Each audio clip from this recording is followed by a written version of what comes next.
Next topic is irrigation of crops. अब crops को कैसे इरिगेट करते हैं, मतलब कैसे हम क्रॉप्स को लगाते हैं, वो हम पढ़ते हैं। Large scale supply of water to the crop is called irrigation. यानी कि अगर हम जब पानी देते हैं क्रॉप्स को तो क्या कहलाता है, इरिगेशन प्रोसेस कहलाती है। यानी कि पेड़ों को पानी देना क्या कहलाता है, इरिगेशन कहलाती है। ठीक है। Water is very essential as it required for photosynthesis, absorption and transport of mineral salts and for all metabolic activities in plant।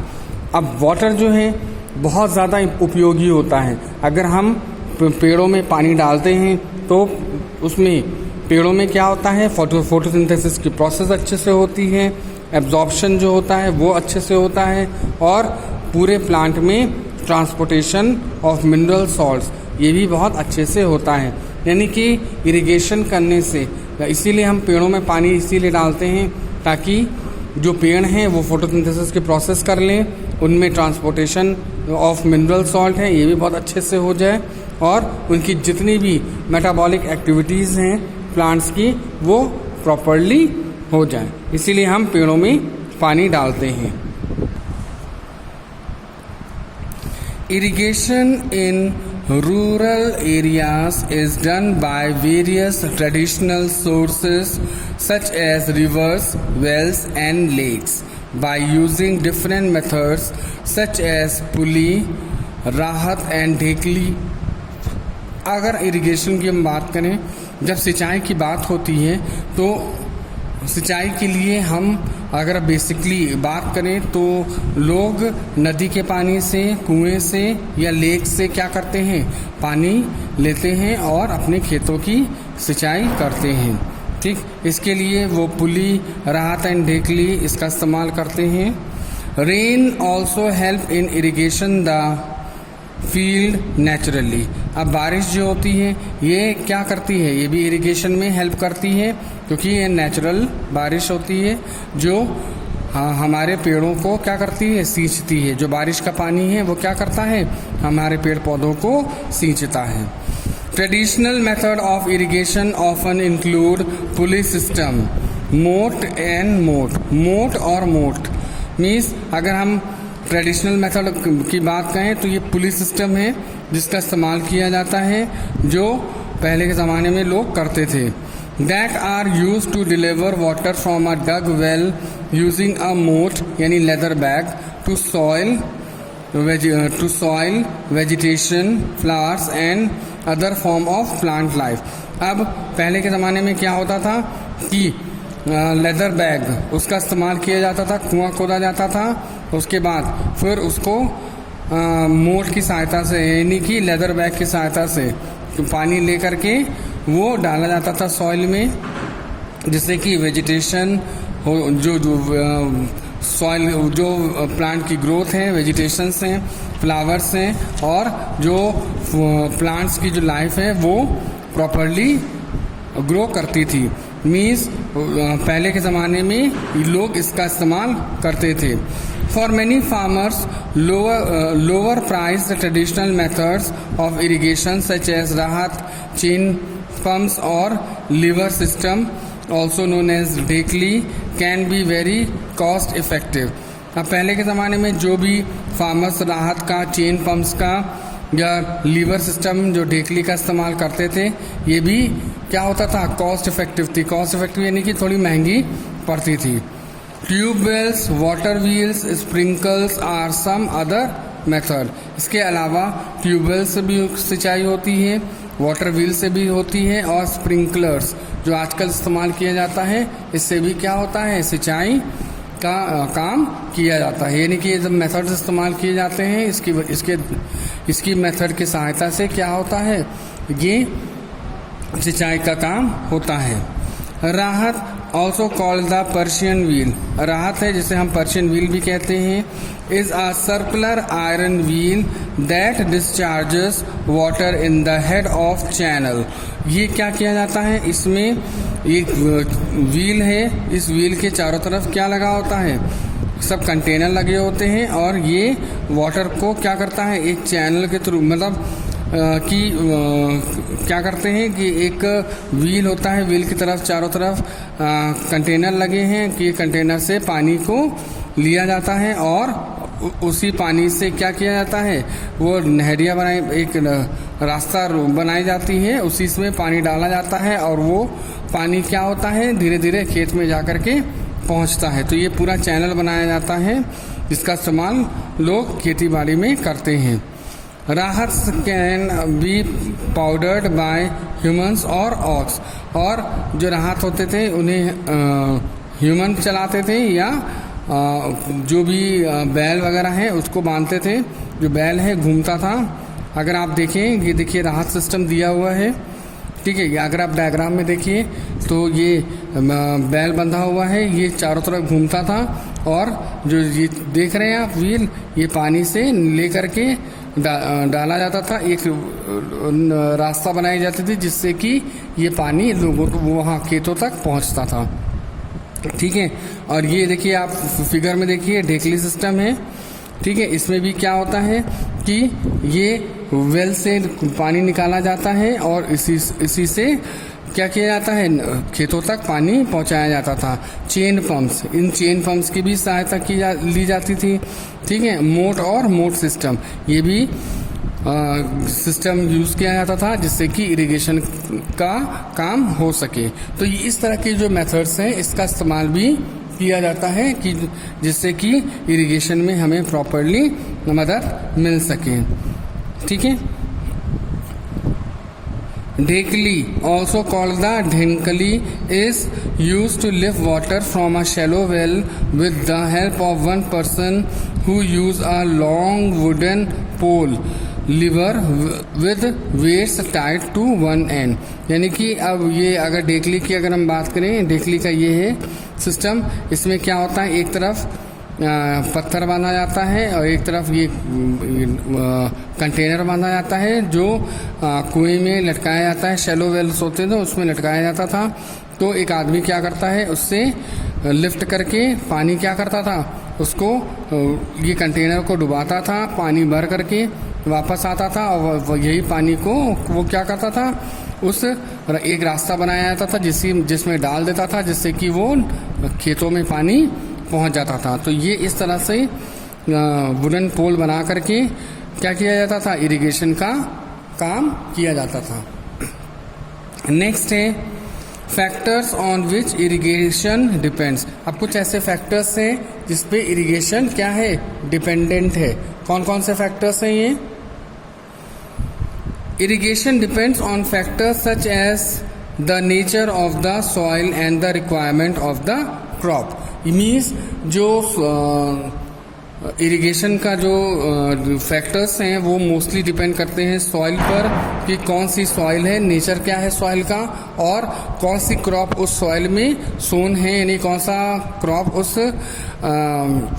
Soil में ग्रो किया गया है और उसको वाटर की कितनी रिक्वायरमेंट है। तो इस बात का विशेष ध्यान रखा जाता है कि सॉइल और क्रॉप जो है वो कौन सी लगी है, उसी के अकॉर्डिंग इरिगेशन का काम किया जाता है। पहला है नेचर ऑफ सॉइल, यानी सॉइल का नेचर कैसा है।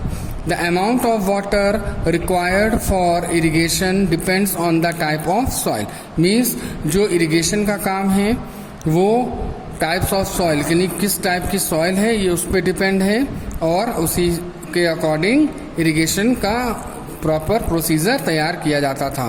For example, sandy soil is highly porous and has poor water retention ability. यानी जो सैंडी सॉइल है वो बहुत ज़्यादा पोरस होती है, वो बहुत ज़्यादा छेद होते हैं और ये पानी को बहुत कम रोकती है, यानी कि जो होल्डिंग कैपेसिटी है बहुत कम होती है।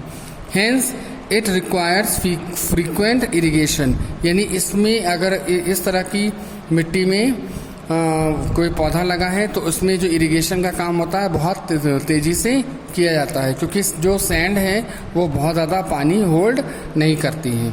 On the other hand, clayey soil is not very porous and has high water retention ability. और दूसरी ओर अगर हम बात करें जो क्लेई सॉइल है, यानी क्लेई सॉइल इस्तेमाल की जाती है, अब वो उसका जो वाटर होल्डिंग कैपेसिटी है वो ज़्यादा होती है, तो इसलिए ये क्या करती है, ये ज़्यादा पोरस नहीं होती है और बहुत ज़्यादा पानी होल्ड करने की क्षमता होती है। Therefore it does not need frequent irrigation, इसलिए इसमें फ्रीक्वेंट इरिगेशन करने की आवश्यकता नहीं होती है। नेक्स्ट है रिक्वायरमेंट ऑफ क्रॉप्स। अब क्रॉप्स की क्या रिक्वायरमेंट है, क्योंकि जो क्रॉप्स लगी होती है, जो फसल लगी होती है, उसकी भी अपनी रिक्वायरमेंट होती है कि उसे कितना पानी चाहिए होता है। ठीक है, ज़्यादा पानी वाली फसल लगी है कि कम पानी वाली फसल लगी है या मॉडरेट, जो भी फसल लगी है तो उसके फसल के हिसाब से उसमें सिंचाई की जाती है। Most of the crops require irrigation during specific stages of their growth and development. Means mostly जितने भी प्लांट्स होते हैं उनमें क्या होता है कि जो भी क्रॉप्स होते हैं वो अपने ग्रोथ और डेवलपमेंट के लिए कितना किसी न किसी स्टेज पर वो ग्रो और डेवलप करते हैं, तो उनको कितना रिक्वायरमेंट चाहिए या किस न्यूट्रिशन की रिक्वायरमेंट चाहिए ये तय करना बहुत ज़रूरी होती है। Some crops such as paddy और rice require frequent irrigation as they require standing water in the field for most of the time. अब जैसे कि पैडी और राइस है, अगर हम चावल धान की बात करें तो आपने देखा होगा जो धान की खेती होती है वो पानी में लगाई जाती है, उसमें पानी ज़्यादा ज़रूरत होती है, यानी कि बहुत ज़्यादा पानी की आवश्यकता होती है। तो इसी तरह से कि उसे पानी ज़्यादा चाहिए, वो पानी में ही उसकी फसल जो होती है वो पानी में थोड़ी डूबी रहती है, क्योंकि जो पैडी होती है उससे सबसे ज़्यादा वाटर नीड होती है। ठीक है, for most crops excess water as they require standing water in the field for most of the time. For most crop excess water needs to be drained out from the field lest it may destroy the crops. और कुछ ऐसे plants होते हैं जिन्हें बहुत कम पानी की आवश्यकता होती है और ये पानी क्या करते हैं, बहुत कम यूज़ करते हैं, इस वजह से उनमें से एक्सेस वाटर यानी कि ज़्यादा मात्रा में पानी को बाहर निकाल दिया जाता है। Therefore it is important to irrigate the fields carefully. इसलिए सिंचाई करते वक्त बहुत सावधानी बरतनी चाहिए कि किस तरह का प्लांट लगा हुआ है और उसे कितने पानी की आवश्यकता होती है, इसका ध्यान रखना चाहिए। Presence of more amount of water in the soil that what it can retain is called water logging. यानी कि अब presence of more amount of water in the soil, यानी कि सॉइल में बहुत ज़्यादा पानी होना, ठीक है, और then what it called retain is called water logging, उसके बाद उसको हटाना, उसको रिटेन करवाना, ये क्या कहलाता है, वाटर लॉगिंग कहलाता है। It affects the crops and may even destroy दम। अगर खेतों में पानी ज़रूरत से ज़्यादा है तो ये क्या करता है, क्रॉप को नष्ट कर देता है और पूरी जो सॉइल जो फर्टिलिटी है उसको भी खराब कर देता है। Water logging reduces air in the soil spaces thereby affecting respiration of roots adversely. अगर वाटर लॉगिंग हो गया है तो वाटर लॉगिंग क्या करता है, जो सॉइल में एयर स्पेसेस होती है उसको क्या कर देता है, नष्ट कर देता है, और जो रूट्स रेस्पायरेशन की प्रोसेस करती हैं वो भी ख़त्म हो जाती है। It result in salt deposition that effect the nature of the soil. और इसके द्वारा क्या, वाटर लॉगिंग के द्वारा क्या होता है कि वो उस एरिया में, उस पर्टिकुलर एरिया में सॉइल डिपोजिशन होने लगता है, यानी कि केमिकल्स जो हैं वो ज़्यादा मात्रा में इकट्ठा होने लगते हैं और जो कि हमारे सॉइल की फर्टिलिटी को क्या करते हैं, नष्ट कर देते हैं। The roots start decaying due to excess water.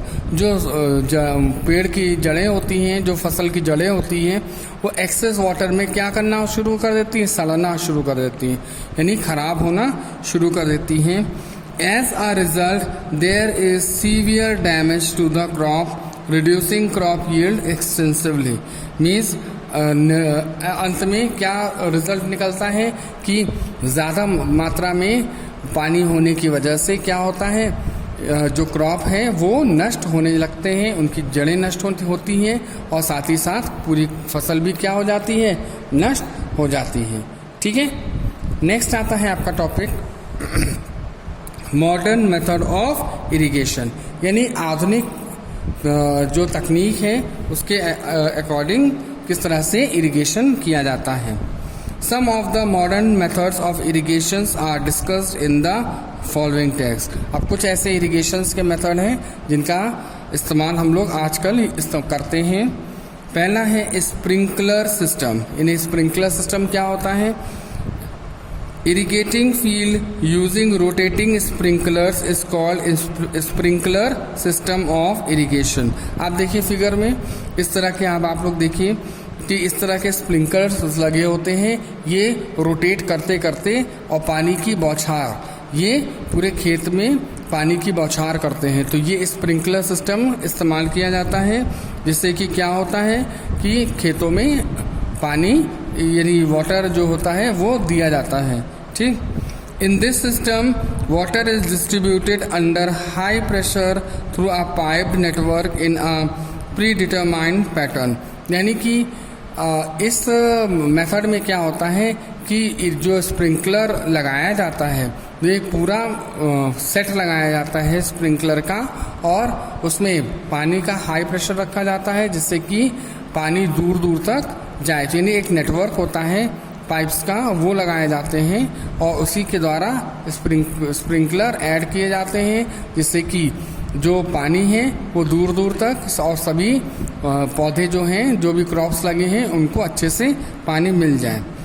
Perpendicular pipes having rotating nozzle on top end are joint to the main pipeline at regular intervals. इसमें क्या होता है, इसमें जो पाइप्स होते हैं वो लंबे होते हैं, लंबे ज़मीन में खड़े हुए होते हैं और उनके ऊपर नाचने वाला रोटेटिंग नोजल होता है जो घूम घूम करके पानी क्या करता है, पूरी तरफ चारों दिशाओं में घूम घूम करके पानी देता है। और ये जो रोटेटिंग नोजल्स हैं, यानी जो पाइप्स लगे हुए हैं, ये एक रेगुलर इंटरवल्स यानी कि एक डिस्टेंस पे ये लगे होते हैं, थोड़ी थोड़ी दूरी पर ये लगे होते हैं, ताकि हर एरिया के क्रॉप को क्या मिल सके, पानी मिल सके। When water is allowed to flow through the main pipe under pressure with the help of a pump, it escapes from the rotating nozzles। यानी कि जब पाइप में पानी भेजा जाता है हाई प्रेशर से, तो ये नोजल्स जो ऊपर होती हैं वो रोटेट करती हैं, और जब रोटेट करती हैं तो क्या होता है, ये पानी को हर दिशाओं में भेजती है। यानी जो क्रॉप है, जो पास है, दूर है, उन सभी को क्या मिलता है, वाटर मिलता है। It get sprinkled on the crop as if it is raining. जैसे कि बारिश में पानी गिरता है ना क्रॉप्स के ऊपर, तो स्प्रिंकल होता है, उसी तरह से इस स्प्रिंकलर मशीन से भी क्या होता है, खेतों में पानी दिया जाता है।